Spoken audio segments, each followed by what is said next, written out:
Brought to you by Mr. Turco. Hey, that's me as a 4th grader.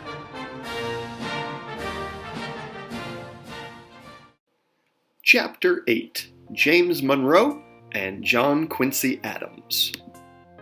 Things that make you go, Things that make you go, This is our Dancing Animals edition of Things that make you go, Explain the following saying and phrase. Imitation is the sincerest form of flattery. What does that mean? Well, to imitate someone means to copy what they're doing. Flattery means to give someone a compliment. So when you copy what someone else does, it's like giving them a compliment. Let's send it over to Mr. Turco, who somehow ended up in Antarctica, and he'll tell us how that saying and phrase connects to today's history lesson.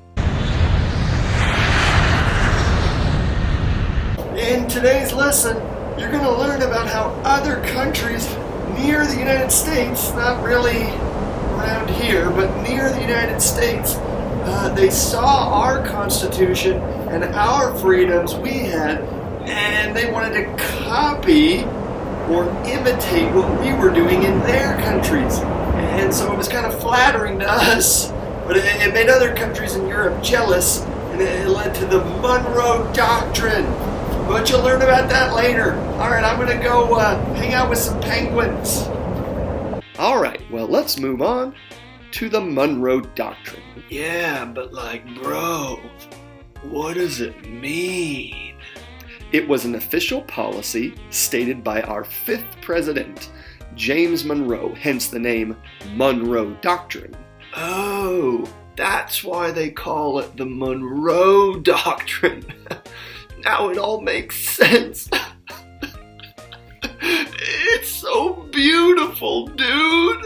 I wasn't crying. In that policy, Monroe took a stand against a lot of countries in Europe that were afraid of giving too much independence to some of their colonies, just like the Americans had gained from Great Britain not too long ago. Monroe said that the United States would pledge to stay out of Europe's affairs if European nations would stay out of things happening in North and South America. You guys know what it's like.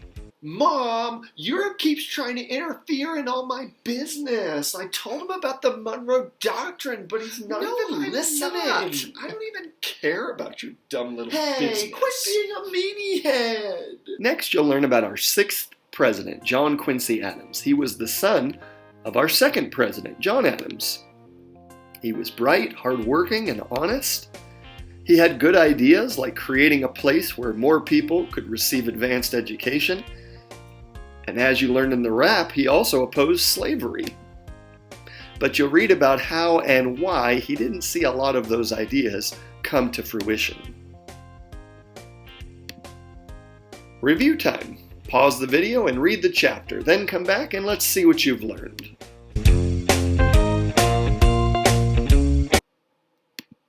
The statement of U.S. foreign policy that opposed Europe's involvement in the Western Hemisphere is called the Monroe Doctrine.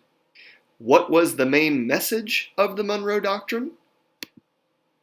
That European countries were not to interfere with North and South America. So here's a political cartoon of the Monroe Doctrine. There you see Uncle Sam representing America, drawing a line in the sand, telling Europe to stay out. Here's another little picture. It was kind of like Monroe was saying to Europe, come on everyone, let's say it together. No, you've gone quite far enough. Time to turn around, old chaps. What were 3 facts about John Quincy Adams during his presidency? Think back to what we talked about earlier in this video, as well as what you learned in the reading. He had some good ideas, like creating a national university and ending slavery, but he didn't fight for those ideas. He wasn't forceful. He thought it was his job to simply present the ideas, and then it was the Congress's job to decide if they wanted to follow through on those ideas. And he wasn't the most warm and friendly president we've ever had. See you next time for another History Hook.